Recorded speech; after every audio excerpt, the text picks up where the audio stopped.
So ನಾನು ಇವಾಗ ಹೇಳ್ತಾ ಇರೋದೇನಂದ್ರೆ ಯು ವಿ ಸಿ ಯಲ್ಲಿ ಯಾವ್ದಕ್ಕೆ ಸಿ ಎಸ್ ಗೆ ಕಟ್ ಆಫ್ ಎಷ್ಟಿದೆ 127 ಅಲ್ವಾ? 137 ಅಲ್ವಾ? 137 ಇದೆ. 137 ಎಷ್ಟು ಸೀಟ್ಸ್ ಬರುತ್ತೆ ನಮ್ಗೆ ಇಲ್ಲಿ ಜನರಲ್ಗೆ? 4 ಸೀಟ್ಸ್ ಇದೆ. 4ನೇ ಸೀಟು ಅಂದ್ರೆ 137 ಅಂತಂದ್ರೆ ಈ 4ನೇ ಸೀಟ್ ಬಂದಿರೋನು 137ನೇ ರ್ಯಾಂಕ್ ಅಂತ ಅನ್ಕೊಬಹುದು ಇಲ್ಲಿ. ಇವಾಗ ನೀವು ಅದೇ ಸೀಟ್ ನ ಒನ್ ಆಫ್ ದ ಸೀಟ್ಸ್ ತಗೊಬೇಕು. ನಾನು ಸಿ ಎಸ್ ಅಲ್ಲಿ ಯು ವಿ ಸಿ ತಗೊಬೇಕು. ನೀವ್ ಎಷ್ಟನೇ ರ್ಯಾಂಕ್ ಬರ್ಬೇಕು?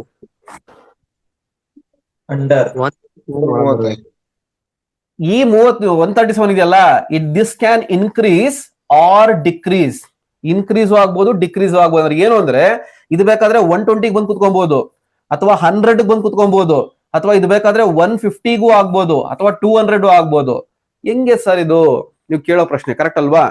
ಯಾವ ತರ ಇದು ಅಂತಂದ್ರೆ it purely depends upon the students choice ಅಷ್ಟೇ, ಇನ್ನೇನು ಇಲ್ಲ.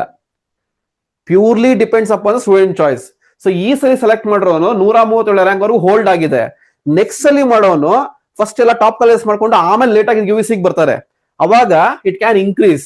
ಸೊ ರಫ್ಲಿ ಏನು ಅಂದ್ರೆ ಒಂದು 10 ರ್ಯಾಂಕ್ಸ್ ಆ ಕಡೆ ಇಟ್ಕೊಂಡ್ಬಿಡಿ 100s ಅಲ್ಲಿ ಬಂದಾಗ. ಓಕೆ, 500s ಬಂದಾಗ ಒಂದು 20 to 30 ರ್ಯಾಂಕ್ಸ್ 40 ರ್ಯಾಂಕ್ಸ್ ಆ ಕಡೆ ಇಟ್ಕೊಂಡ್ಬಿಡಿ. ಸೊ ನೀವು ಯು ಸಿ ಹೋಗ್ಬೇಕು ಅಂತಂದ್ರೆ ಅರೌಂಡ್ 150 ಬರ್ಬೇಕು ನೀವು.